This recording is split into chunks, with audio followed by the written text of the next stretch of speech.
Good evening, everyone.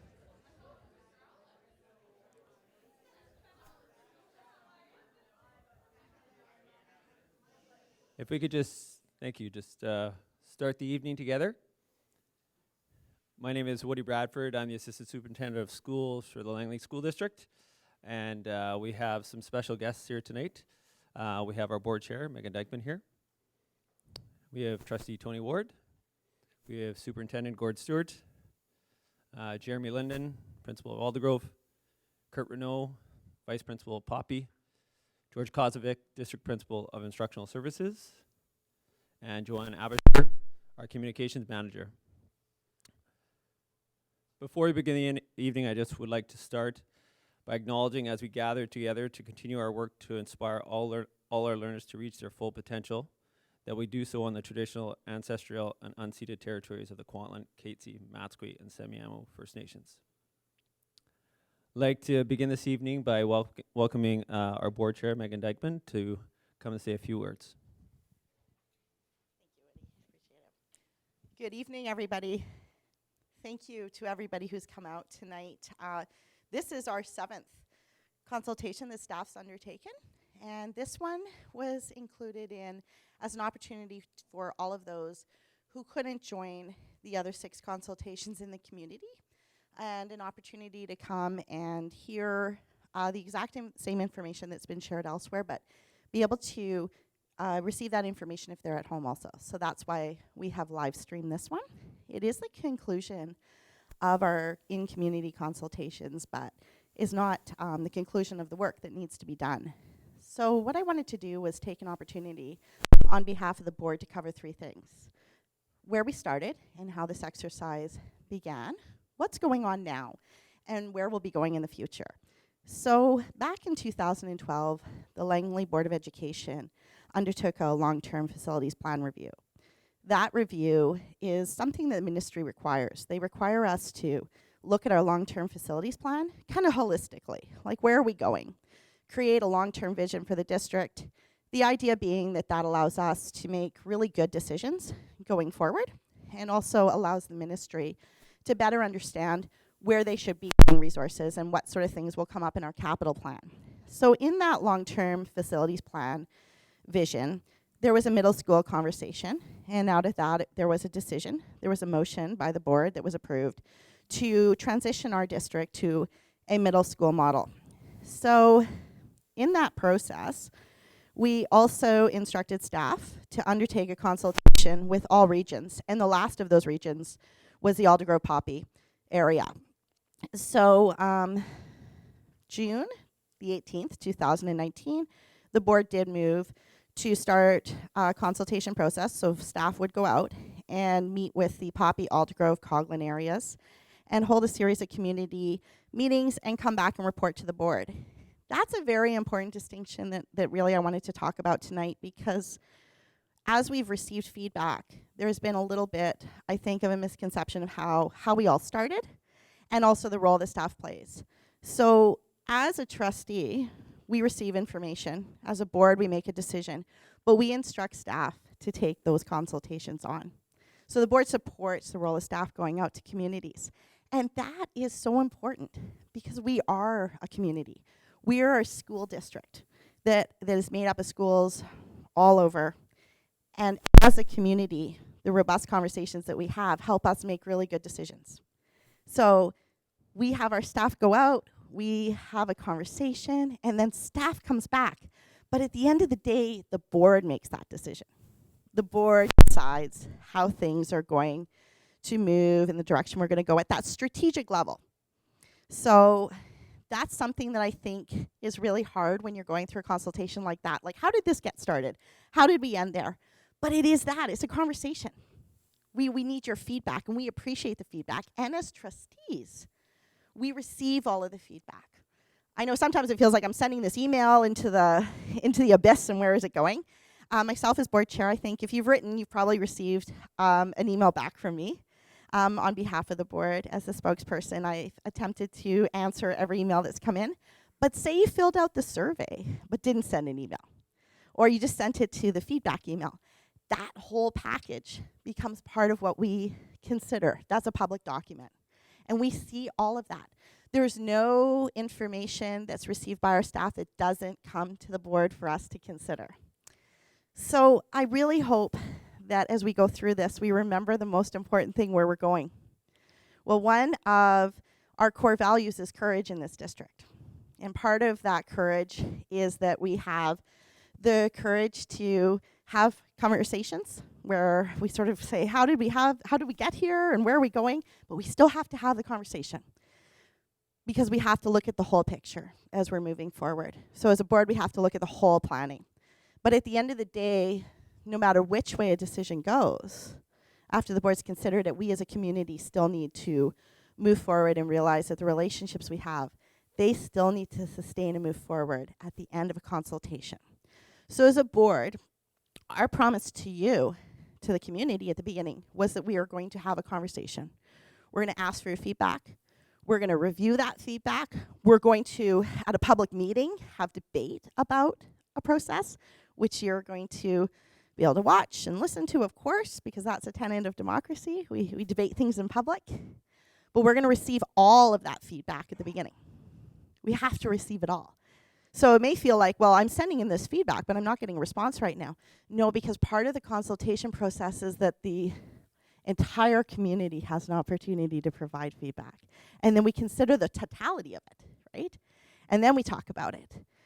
But what I want us to do as we move forward is to continue to have those respectful conversations, because they're what makes our community stronger, is when we come together and realize, hey, we're having a conversation, but it's respectful. And the staff's doing the role that we as trustees have asked. Staff will not undertake a consultation without a motion from the board. So we've asked that. So that's an important thing to remember. It's not staff coming to us saying, hey, we want to do this. It's the board saying, we want you to go out and do that. And the most important part that I want to leave this on is that every single one of the trustees that sit at this table is a parent or a former parent. Like their children aren't in the school system anymore, but their children attended schools in the district. And for myself, I have children that attend schools in this district. Trustee Ward has students in this district. They're his children attend school in this district. Our staff, their kids have or do attend school in this district.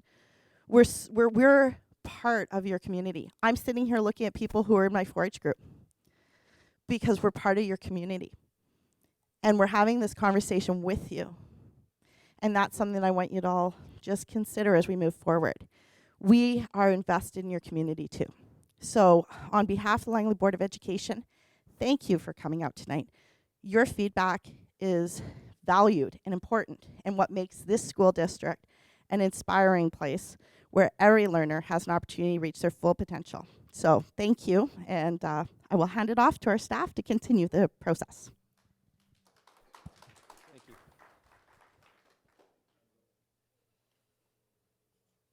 So in terms of our school district, just to give you some perspective, what we do in terms of making decisions with the best interest of our students in mind as we go through a process, and we have a framework that we look through to ensure that the decisions we're making are reflected within that framework.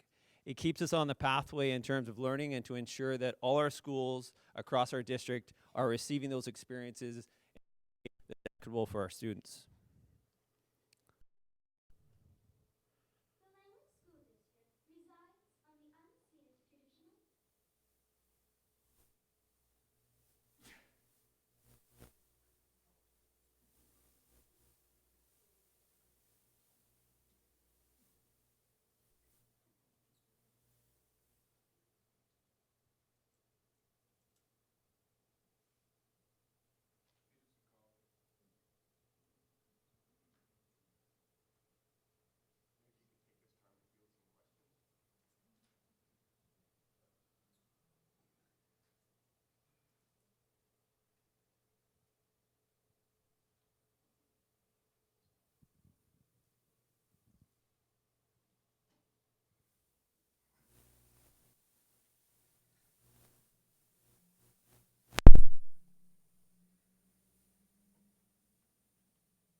So I'll talk to the framework in terms of, do I have sound on? Okay. So in terms of the framework itself, it's really split up into 4 different areas. We have our purpose in terms of who we are and why we exist, and then we have our vision statement about being innovative, unified, and an inspiring learning community. Within inside of our vision, we have 4 components that support that vision as we go forth. Those 4 components are essential for us to actually deliver that vision. So when we think about creating educational opportunities for our students, those 4 regions that surround our vision are how we try and make sure that in each one of our classrooms, those are visible for our students to have access to.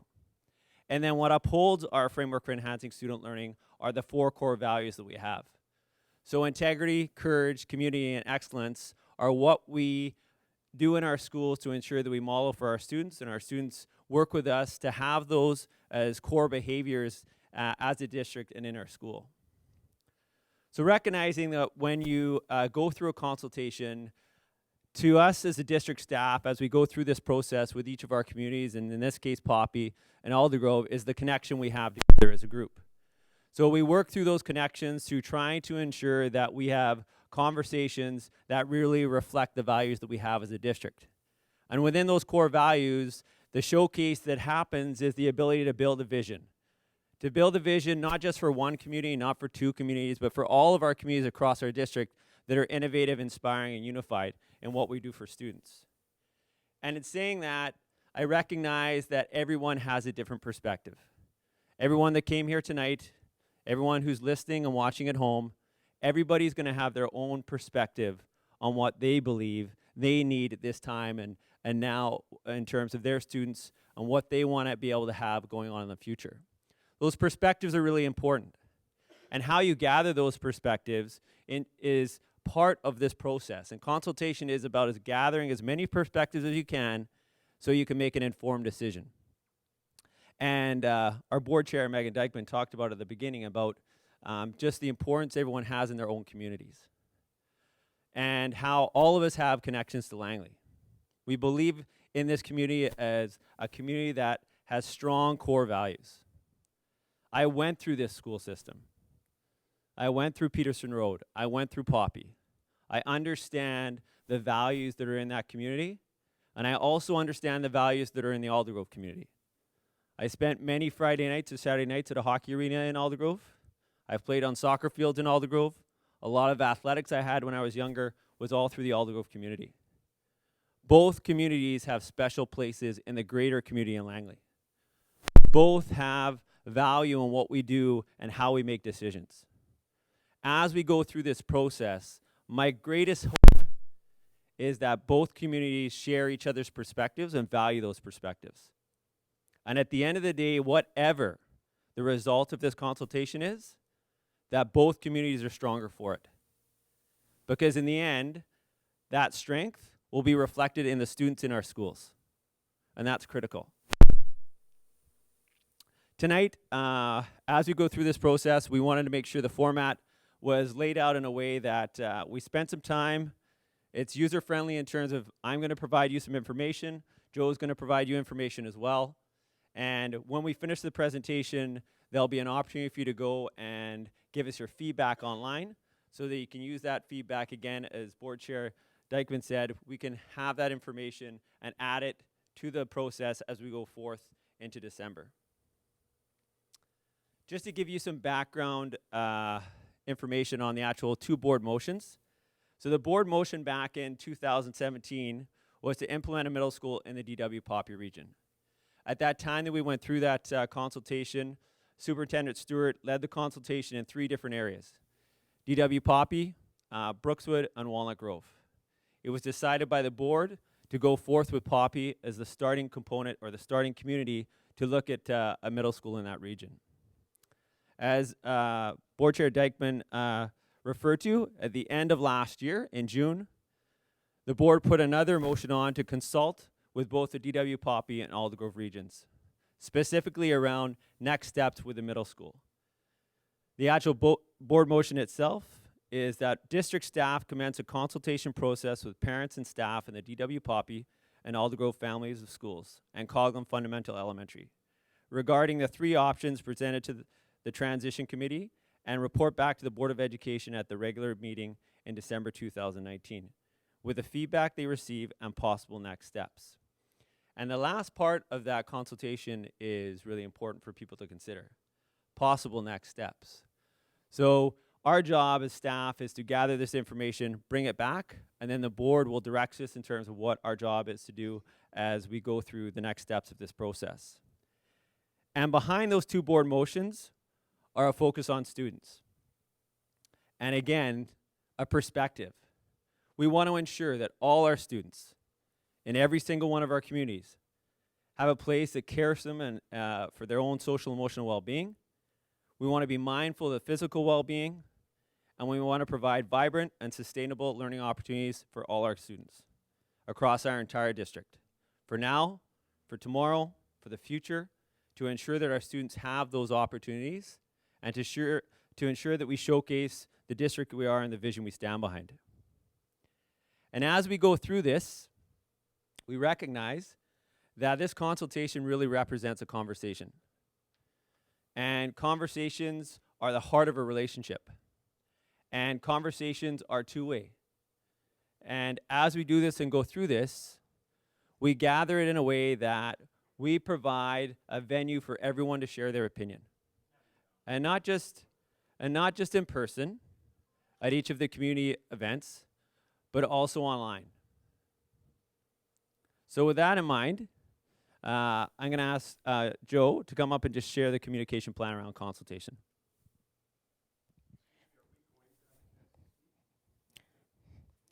Thanks, Woody. So I'll just carry on with the communications plan, and I've done this in every community meeting that we've had. And basically, the process, the consultation process, how we came about it, it was an effort between me and Woody, but it first started with the transition committee. After the board motion came out, we went to the transition committee and we got feedback and asked questions like, what do you want to see? What do you want to survey? What are some of the things that you think would be important for a successful consultation? And from that feedback, we came up with this 2-month strategy, which included a few things which I'm going to talk about. And before we even launched the consultation, we also showed the presentation and the different process to the transition committee as well in September. So this was checked by people in your community, in all communities in the DW Poppy region. So Woody talked about our vision, our core values as a district, but I also want to just mention 4 things that are guiding principles in this consultation and any sort of community engagement that the district undertakes. 1 is integrity, honesty, transparency. This is something that we want between the district and the audiences. The other thing is trust. That's something that is very important for us moving forward. I know this is the last week of the presentation or last week of the consultation, but we still want to maintain this as well. Listening. We want to ensure we're listening all parties in this process.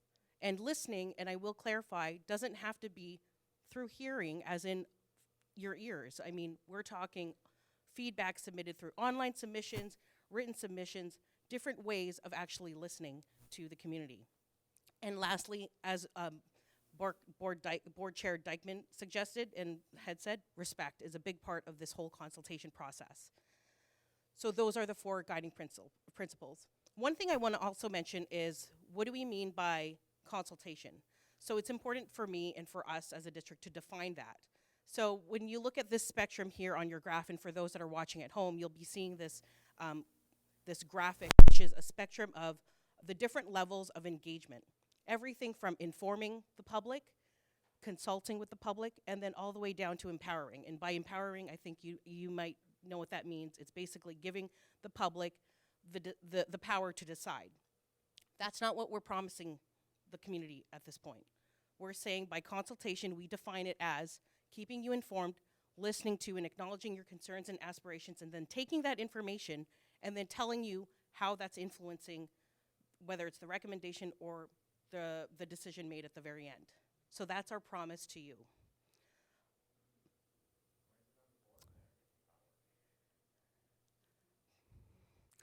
I will also talk about the communication objectives that we have for, this whole presentation or this whole consultation. So as a communications manager, my job was, okay, what do we want to achieve?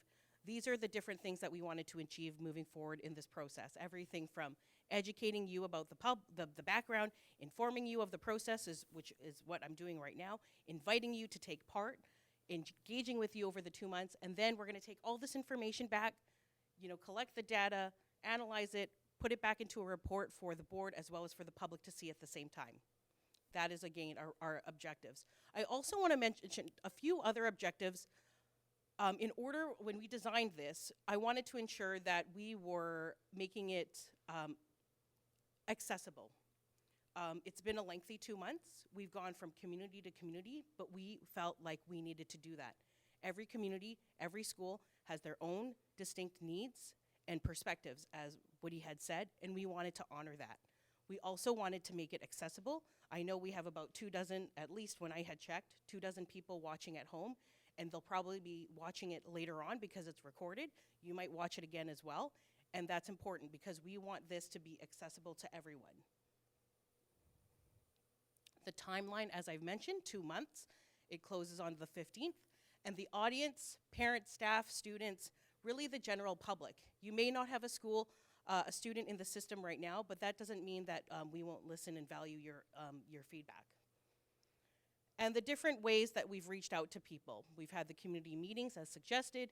We have an online survey, and people can also email their feedback through the feedback at sd35.bc.ca. On your seats, for those that are here in person, you have a little card that explains the different ways to give your feedback. And as well, at the very end of the presentation, for those that are watching at home, I'll go through the different ways of how you can give your feedback, which is also listed on the main district webpage. So these were the different community meetings. As we've said, we're at the end. This is the last meeting, which is live streamed. And that's the conclusion of just the communications part of this whole process. And so thank you so much for those who've already given their feedback. Again, it doesn't end there. Please continue to do so after this meeting.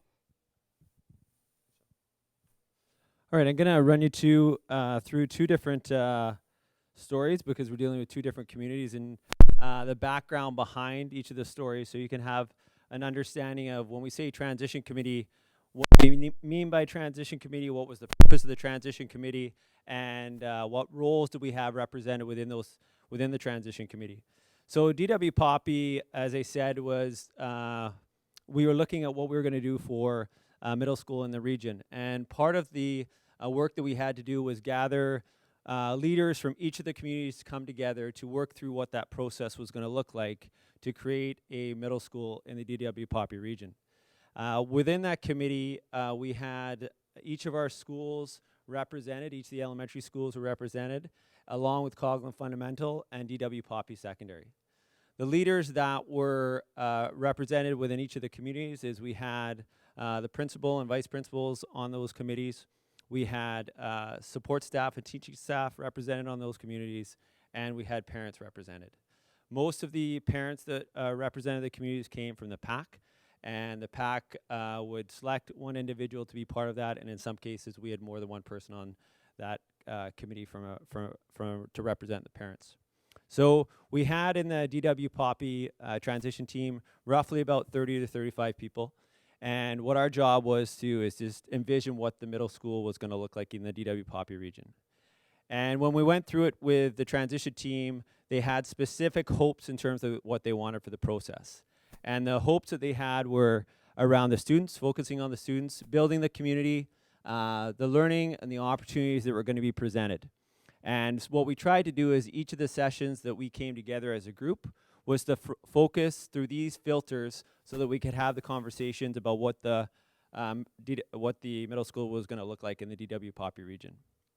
So the timeline for everything in terms of what we went through as a team, we were together for roughly 2 years, planning on terms of what we were going to do for a middle school and at DW Poppy. And we were given the responsibility of the board to go through this process and try and design what it was going to look like, and also align what the programs were going to look like within inside the structure.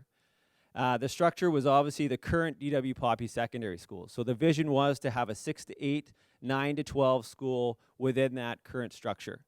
So within that structure, we then, as a transition team, designed what sort of programs we would look for within that structure itself.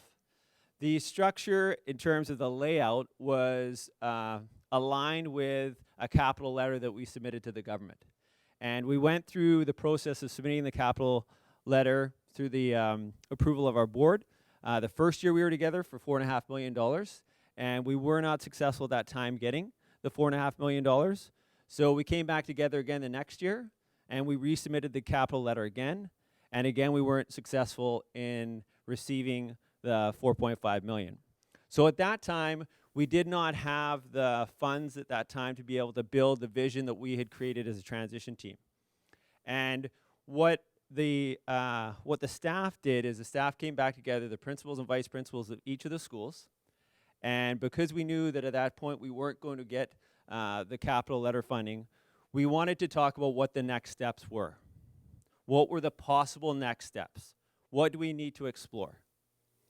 And as a group, we discussed what are the best educational opportunities that we can do based on the information we have at this time. And so we went through a process of gathering those ideas, and out of that came the suggestion of having DW Poppy as a middle and ACSS as a secondary. As a staff, we came back to the transition team, the Poppy transition team. We consulted with the transition team, and we provided that information. We asked for feedback from the team. The team gave us the feedback, and the general consensus at that time, which was May 27th, was to go forward with the board to see if the board would consider a consultation with 3 options. So as that conversation was going on, there was also another community that was involved as well. That was Aldergrove. For the DW Poppy transition team, there were some non-negotiables that we talked about.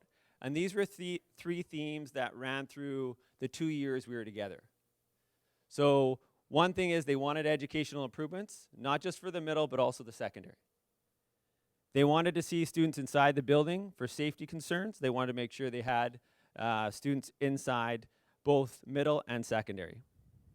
They wanted to make sure their facility and the scheduling reflected current secondary schools and current middle schools we have within our district, in comparison to schools like Yorkson, H.C. Stafford, Peter Ewart, and Betty Gilbert. So that is the story of the transition team for DW Poppy, and there was also another transition team going through a similar process and trying to address some of their own needs around educational improvements. Aldergrove was also looking at how do we improve our community to increase the educational opportunities for our students. Same sort of process I went through with Poppy, I went through it with Aldergrove and asked them what were the things they were looking for. Opportunity, transparency, community, collaborative, those are the words that really stuck out to them and wanted us to ensure that when we go through processes, these are the things that we filter our decisions through. The transition team started off with just principals and vice principals, exploring ways that we could look at improving educational opportunities for the students in the Aldergrove region. How could we improve Betty Gilbert Middle? How could we improve ACSS? What were the things that we could possibly do? And as principals and vice principals, we prepared and we organized and we looked through different filters in terms of what we could possibly do. What communication do we need to go out to the community? What sort of things do we have to do with inside the school to have improvements? At the end of 2019, when the transition team from Poppy asked us to go forward with the consideration of DW Poppy being the middle and Aldergrove being the secondary, we also engaged parents and support staff and teachers within the Aldergrove community. So the principals and vice principals who were part of that team, we now invited community leaders within the Aldergrove transition team to present them with the same information. And we presented it in a way because of what we had heard from the principals and vice principals about what can we do to increase the educational opportunities in Aldergrove. So again, that was an opportunity for us to put the different options on the table for them to consider. And the feedback we got from them in terms of non-negotiables is they wanted educational improvements. They wanted a communication plan around a safe place for learning for students. They wanted a facility and scheduling that also reflected middle school and secondary structures. Also, between DW Poppy transition team and Aldergrove, there were other filters that came out of that discussion. They wanted to see improvements in extracurricular activities, opportunities for students. Transportation, make it fair and aligned with our transportation policy. What was going to be the impact on enrollment between K to 5, 6 to 8, 9 to 12, and what would be the timeline? So both the transition team in Poppy and in Aldergrove, these were the three options that were presented to them. They were presented, and then as staff, we presented them to the board. The board then directed us to do a consultation. So plan was to continue to submit the capital letter for DW Poppy. Plan 2 was to place portables at DW Poppy for at least one grade of middle school students to be in it. And plan 3 was DW Poppy middle and ACSS being the secondary. Those were the three plans we had on the table at the time. And those were the plans we were asked to consult with. In terms of understanding other schools within our district, in terms of the educational opportunities that are there, our middle school overviews and explorations and our secondary course guides, we've uploaded those to the website so you can access those, so you can take a look at what is being offered at our middle schools and what are being offered at our secondary schools. So what I'd like to do now is go through each of the options and share with you the 7 filters that were presented to us by the transition teams and how they align in each plan. So for plan number 1, continue to submit the capital letter. Educational program is built through a fixed timetable. The 6 to 8s and 9 to 12s share staff within that building, and the timetable in terms of how they monitor those blocks has to be carefully managed. So you're running separate schools, but you are inside that timetable selecting specific blocks to be taught based on the specialty of the teachers you have in the school and based on the passion of the students in terms of what courses they're trying to take. In terms of the safety and well-being of the students, the grade 6 and 7s are inside the building. The facility is one school at 6 to 8, 9 to 12. The extracurricular activities, there's shared gym time between the small gym and big gym between the secondary and middle school students. There would be a split bell schedule. So the split bell schedule is one of the things that came on that related to the school being a safe place. So part of the idea of the transition team was that if we had a split bell schedule, we could have access to the exploration areas for our middle school students prior to our secondary students arriving. And so there would be a separation between the two groups. Clearly, we know that those groups would come together in terms of a community for large events. But on the learning side, we wanted to make sure that we had those pathways open for students to have access to. So the middle school would start early. The middle school students would come into one side of the building where the explorations would be offered. And then when the secondary students arrived, the middle school students would then go back into the academic areas, which was one wing of DW Poppy, down by the Learning Commons. That was the area that we were going to use. And then the high school students would have access to the other areas of the school. So there would be separation between the 6 and 8s and 9s to 12s in terms of how the building was set up. So you could have a middle school feel and also have a secondary feel. With the two schedules, we would have to try and run buses twice as we think through the transportation plan. And I know transportation has been one of the things that people are concerned about in every plan. So it's something that whatever the board wants us to do with next steps, whatever the plan is that they feel like we should go forth with, I know this is one of the ones we're going to have to do more work with. Because the region itself, DW Poppy, is a large region. So as we go through this process, if we were running buses twice, parents would want to know what does that look like and how do we operate that way in terms of efficiencies. The enrollment, the middle school with the feeder schools coming in would be 300 to 350 students. The secondary school would run 600 to 650 students. And the timeline is based on the ministry's decision to provide the funding for it. Information for plan number 2. Plan number 2 was to place portables at DW Poppy for at least one grade of the middle school students. Again, nothing really changes in terms of option number 1, except now you just have portables on site. So one grade would be outside, you'd be adding portables, extracurricular would stay the same, transportation would stay the same, your numbers are about the same, and the timeline is really based on when we can get portables to have those available for those students. The third option, as DW Poppy is a middle and ACSS is a secondary, again, behind this model, it's going to increase your enrollment between the middle school and the secondary school. And when you increase enrollment, you have an opportunity to offer more selection.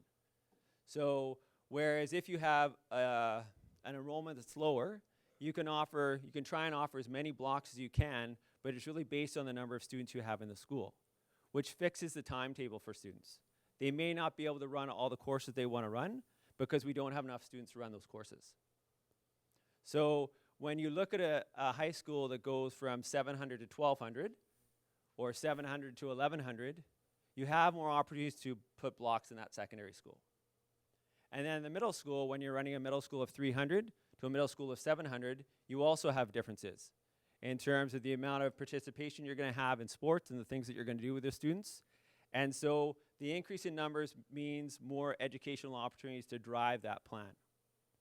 Whether or not that is the greatest value within each of the communities, that's just the logistics of having more students in a school. So it becomes a standalone middle and a feeder secondary school. The facility itself would have to have learning spaces that would be converted to a middle school. If you were to go visit Peter Uritt right now, which was the former RE Mountain, some of the spaces that used to be the electives for the secondary school, those areas have been changed to make them into more middle school friendly exploration spaces. ADST maker spaces from a full-fledged wood shop, they look different just based on the equipment and the layout of the shop itself. So if DW Poppy was to be a standalone middle, there would have to be some work done inside to convert it. The extracurricular sports would be aligned with other middle school and secondary schools. The transportation, right now, it looks like 40 minutes in terms of what we're trying to do, but again, there would be lots of work that would have to be done within that plan. The enrollment, the 700 school, DW Poppy as the middle, 1100 is the secondary for ACSS. And the timeline is based on the board's decision, and it's 1 to 3 years. Again, it's based on the board's decision. The board can extend that timeline as long as they want. So at each of our meetings that we've had with our communities, we have ended this part of the information session for people to do 2 activities. The first activity was to share their perspectives of what do they value the most out of those filters. So out of the 7 things that we went through, from extracurricular to enrollment to timeline to educational opportunities, what are the things that in Aldergrove and Poppy they value the most? And that was to get an idea about what sort of things do we need to ensure that whatever we come back to the board with information, that they know what each community values the most. And then the 3 options that we present, or the 3 other questions we presented is, when planning for a middle school in the DW Poppy region, what are you excited about? So what are the things that you really want, whatever that middle school model looks like? Because it may not be one of these plans. What things do you really want for your kids grade 6 to grade 8? The second question was, when planning for a middle school in the DW Poppy region, what concerns do you have? So when you think about 6 to 8, again, whatever model it is, what concerns do you have? Because those pieces of information might lead to other opportunities. Maybe the things we have in front of us are not those plans. And if you think back historically in this district, we've gone through consultations before, and when we started the consultation, we ended in a very different place. So as our board chair, Megan Dykeman, said at the beginning, this is a district who commits to listening. And when we go through this process, I recognize There is a ton of emotion in this.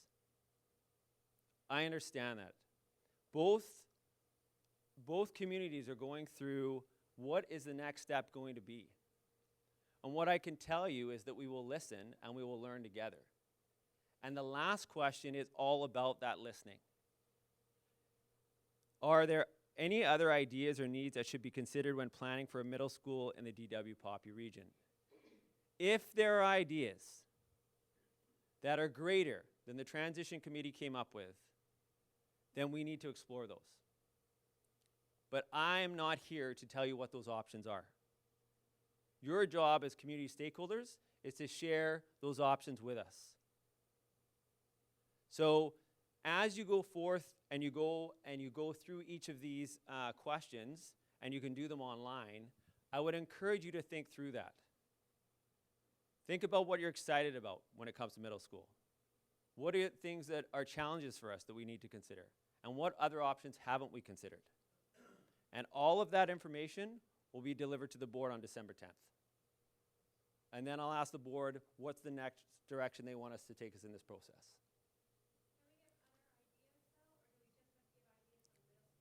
You can give any other idea you want. Yeah. It's supposed to be an open-ended question for those. So, Joe's going to speak about the next steps. And then the website first, actually. Can we just go to the website? So for those who are listening at home, I'm just going to show you, and for those that are here in the room, just our main district webpage. All of the middle school consultation information has been on our banner this whole time. And if you, and that's where you can access the live stream as well. So I just want to take everyone to the main page. And this is the main page which you can access, as I said, through the banner above. So on this page, you have all the basic info that, sort of explains the process, and then the different meetings, as well as access to the consultation survey, which Woody just described, the 4 questions. There's the feedback at sd35.bc.ca email. On the sidebar, if you see on the left-hand side, you'll see frequently asked questions. You can go there, and then there's there's about 24 or more frequently asked questions that you can access and read. There's also community meeting summaries. So for every community meeting we've had, when we did the workshop portion of the event, we've took all of that information from the attendees and have posted them as summaries. So this is all things you can access now, and you can read what other parents like yourself have been providing to the district. So that's all there. As you can see, as I scroll below, you can already see that the middle school consultation live stream is there as well. And below, Woody talked about the different artifacts. For example, the middle school explorations, as well as the different course guides that are available throughout all the different high schools. That is there for you to peruse through on your own time. So there's a lot of information here. Again, I guess I encourage you to check it out. And if you don't know where to find it, because I know with our website, with more than 40 schools, there's a lot of information. Most of the important information will be at the top banner. Just in general, whenever there's something that's really important for everyone to take note of, whether it's a weather alert or something, school closure, that's where you'll find it at the top banner of the website. So I'll just get Woody to close the presentation, and as I do that, I will just remind everyone who's here in the room that there's a card on your chair, and that will take you to a link to our website. It'll also cover the email where you can submit your feedback to feedback@sd35.bc.ca. Well, first of all, I just want to thank all of you for being here this evening, and all those who are listening at home and following along with the presentation tonight. I want to thank our board chair, Megan Denkman, for her opening statements, and Trustee Ward for being here as well. And this process we've gone through as a district staff, we go through it with the intention to uphold the values we have as a district. And those values are what we try and hold on to in each and every community that we work with. And certainly our hope as we go through this process and as we go through the board meeting on December 10th, that whatever the next steps are in this process, that the relationships are stronger because of it. And that we've been able to do this as a district to make sure that we have sustainable and vibrant learning opportunities for students now and the future. And we want to make sure that the Poppy community and the Aldergrove community, just like all our communities across our district, are living directly through the vision we have as a district, to be innovative, unified, and inspiring. Thank you so much for being here tonight, and thank you for listening at home. And that